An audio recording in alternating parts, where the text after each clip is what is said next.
যে কোনো ব্যক্তির আচমকা টাকার প্রয়োজন হতেই পারে, আর তখন পকেটে পর্যাপ্ত টাকা না থাকলেই মানুষ ব্যক্তিগত ঋণের দিকে ঝোঁকেন। কোনো অতিরিক্ত কাগজপত্র এবং জামানত হিসেবে কিছু রাখার ঝামেলা ছাড়াই 2 থেকে 3 দিনের মধ্যে অ্যাকাউন্টে টাকাও চলে আসে। তাই মানুষ ব্যক্তিগত ঋণের প্রতি বেশি আগ্রহী হন।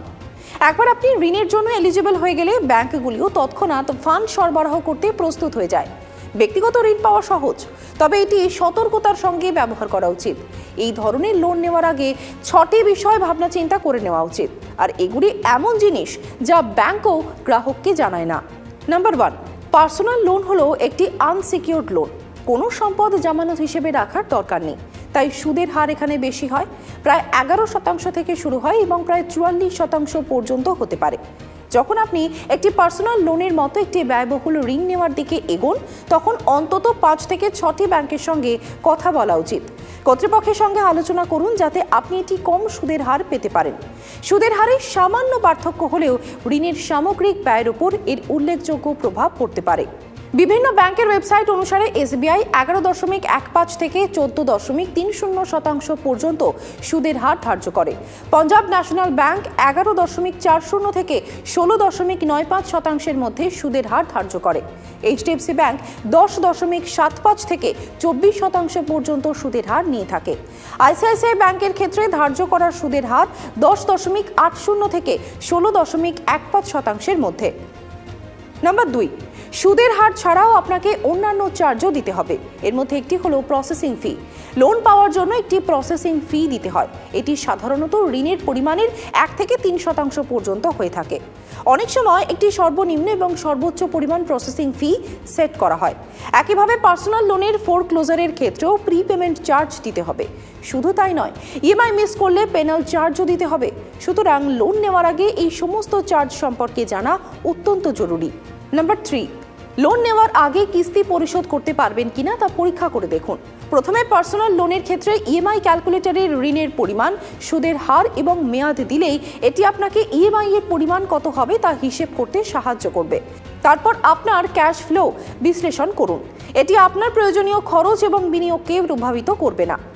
ঋণের EMI আপনার উপার্জনের 30 থেকে 40% বেশি হওয়া উচিত নয়। নাম্বার 4, বুদ্ধিমত্তার সঙ্গে পার্সোনাল লোনের মেয়াদ ঠিক করুন। মেয়াদ কম মানে বেশি EMI।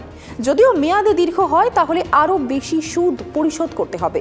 ধরা যাক আপনি যদি 11% সুদের হারে 3 বছরের জন্য 5 লক্ষ টাকা ঋণ নেন, তাহলে EMI হবে 16,369 টাকা। আপনাকে 3 বছরের মধ্যে সুদ হিসেবে 89,297 টাকা দিতে হবে। আপনি যদি একই পরিমাণ ঋণের জন্য 5 বছর মেয়াদ রাখেন, তাহলে EMI কমে হবে 10,871 টাকা, কিন্তু আপনাকে সুদ হিসেবে 1,52,273 টাকা দিতে হবে। মেয়াদ 2 বছর বাড়ানোর জন্য আপনাকে অতিরিক্ত 62,976 টাকা দিতে হবে। নাম্বার 5, আপনি যখন একটি ঋণের জন্য আবেদন করেন তখন ব্যাংকগুলি আপনার আয়, বয়স এবং চাকরির স্থিতিশীলতা এবং ক্রেডিট স্কোর পরীক্ষা করে। এর উপর ভিত্তি করে ব্যাংকগুলি প্রায় প্রয়োজনীয় ঋণের পরিমাণের চেয়ে বেশি অফার করে থাকে। আপনি আপনার সমস্ত প্রয়োজন বিবেচনা করার পরই ঋণের পরিমাণ নির্ধারণ করুন। তবে মনে রাখবেন, ঋণ যত বড় হবে আপনাকে তত বেশি সুদ দিতে হবে। নাম্বার 6, স্টক মার্কেটে বিনিয়োগ করে দ্রুত লাভের জন্য পার্সোনাল লোন নিতে তাড়াহুড়ো করবেন না। আনরেগুলেটেড বা সাসপিসিয়াস স্কিমে টাকা ধার করে বিনিয়োগ কখনোই করবেন না। এতে ঝুঁকি রয়েছে। ধার করা টাকা দিয়ে আপনার বিনিয়োগ থেকে রিটার্ন ভালো নাও হতে পারে। এর মানে আপনি ঋণের জন্য যে হার দেন তার চেয়ে কম হারে আপনি আপনার বিনিয়োগের রিটার্ন পাবেন। অথবা যদি কোনো কারণে টাকা হারিয়ে যায়, তাহলে আপনি বড় আর্থিক সমস্যায় পড়তে পারেন। হোম লোন, কার লোন বা এডুকেশন লোনের থেকে ব্যক্তিগত লোন একেবারেই আলাদা। এর কারণ হলো, হোম লোন দিয়ে আপনি একটি সম্পত্তি তৈরি করেন, অটো লোনে আপনি একটি গাড়ি পান এবং এডুকেশন লোন আপনার ভবিষ্যতের জন্য আপনার বিনিয়োগ। শুধুমাত্র যখনই প্রয়োজন হয় তখনই ব্যক্তিগত ঋণ নিন। আপনার প্রয়োজনের বাইরে ঋণ নেওয়া এড়িয়ে চলুন।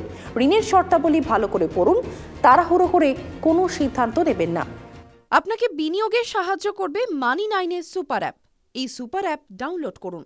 Invest9 সেকশনে যান, ক্লিক করুন, সিলেক্ট করুন মিউচুয়াল ফান্ড। নির্দিষ্ট জায়গায় আপনার বিশদ তথ্য টাইপ করুন। কয়েকটি সহজ পদ্ধতির মাধ্যমে ফান্ড নির্বাচন করুন। SIP চালু করুন। Money9 এর সঙ্গে আপনার যাত্রা শুরু করুন।